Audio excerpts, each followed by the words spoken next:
Le président français Emmanuel Macron a officiellement accueilli son homologue brésilien, Luiz Inácio Lula da Silva, au Palais de l'Élysée, résidence officielle du chef de l'État français à Paris. Cette visite de haut niveau témoigne de l'importance que la France accorde à ses relations bilatérales avec le Brésil, un partenaire clé sur la scène internationale, notamment en matière de coopération stratégique et environnementale. Selon un communiqué émanant du cabinet présidentiel français, cette rencontre a pour objectif principal de renforcer et d'intensifier la coopération entre les deux pays dans plusieurs secteurs essentiels. Parmi ceux-ci figure la défense, où les échanges pourraient porter sur des partenariats militaires et la sécurité régionale, l'économie, avec la volonté d'encourager les investissements mutuels et de stimuler les échanges commerciaux, ainsi que l'environnement et l'énergie, domaines dans lesquels la France et le Brésil partagent des intérêts cruciaux, notamment la lutte contre le changement climatique et la transition vers des sources d'énergie renouvelables. Ce rendez-vous parisien intervient à un moment particulièrement stratégique, puisque Luiz Inácio Lula da Silva s'apprête à représenter son pays lors de la conférence des Nations Unies sur les océans, qui se tiendra la semaine prochaine à Nice. Cette conférence vise à renforcer la coopération internationale pour la préservation des ressources marines, un enjeu fondamental pour les deux nations, riches de vastes littoraux et d'écosystèmes marins uniques. Par ailleurs, cette visite précède également l'organisation par le Brésil du sommet mondial COP30 sur le climat, prévu en novembre prochain à Belém, dans la région amazonienne. Cet événement majeur réunira les acteurs internationaux pour discuter des mesures à prendre face à l'urgence climatique, soulignant ainsi l'importance stratégique du partenariat franco-brésilien dans la lutte globale contre le réchauffement climatique et la préservation de la biodiversité. En somme, cette rencontre entre Emmanuel Macron et Luiz Inácio Lula da Silva illustre une volonté commune de renforcer une alliance politique et économique durable, tout en affirmant un engagement partagé en faveur du développement durable et de la protection de l'environnement à l'échelle mondiale.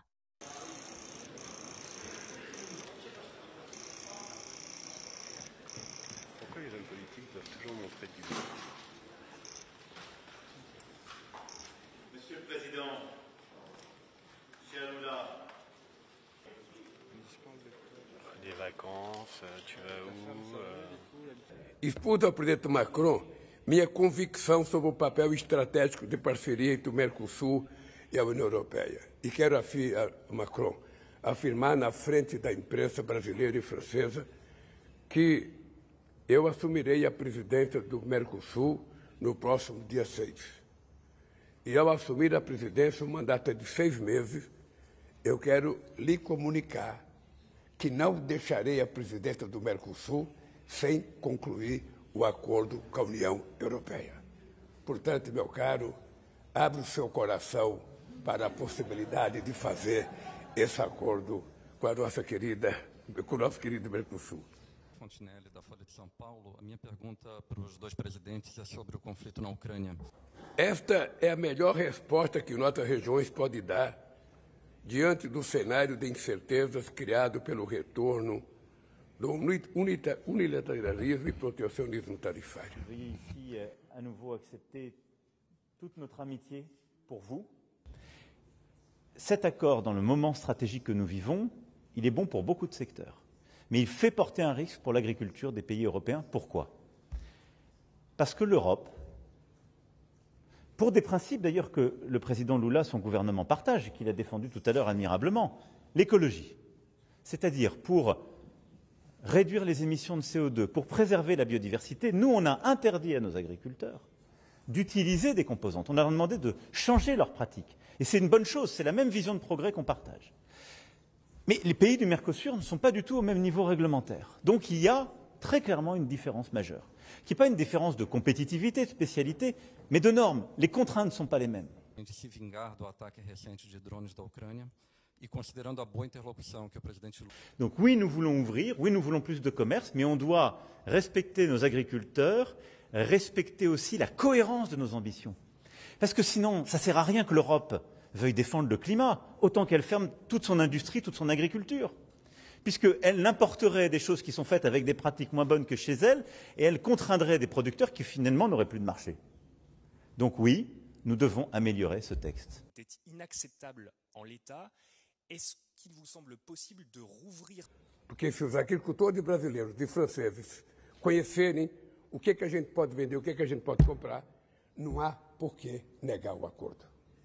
Como eu sou muito otimista, eu vou regressar para o Brasil, certo de que nós vamos fechar o acordo com esse sorriso do Macron. É isso. Eu sou muito otimista. Sur d'éventuelles sanctions contre Israël. Et si jamais il n'y a pas d'accord au niveau européen, est-ce que la France, o primeiro-ministro Netanyahu, continue enviando armas à Israël? Muito obrigado. Donc je pense qu'il est important que nous unissions nos efforts. Nous allons en reparler avec le président Lula. J'ai eu il y a 10 jours longuement le président Xi Jinping pour l'inviter à réenclencher des efforts diplomatiques pour faire pression sur la Russie. Et le cœur maintenant des efforts que nous devons tous faire, Européens, Américains, Chinois, Brésiliens, Indiens, c'est de faire pression sur la Russie pour qu'elle arrête le conflit, pour qu'une paix robuste et durable puisse être négociée, qui permette d'apporter les garanties de sécurité et qu'il n'y ait pas de reprise de cette guerre. C'est tout. Aujourd'hui, aux agriculteurs français dont vous savez qu'ils craignent une distorsion de concurrence. Donc les discussions se poursuivent et nous verrons dans les prochains jours si nous devons en effet hausser le ton et prendre des dispositions concrètes. Je ne veux pas ici en dire davantage pour ne pas obérer la capacité qu'ont nos ministres d'abord de finaliser l'accord, mais aussi et surtout d'avoir des résultats et d'obtenir ce cessez-le-feu qui est si important. Donc nous travaillons étroitement avec les autres pays européens d'une part et avec les Britanniques d'autre part sur ce sujet.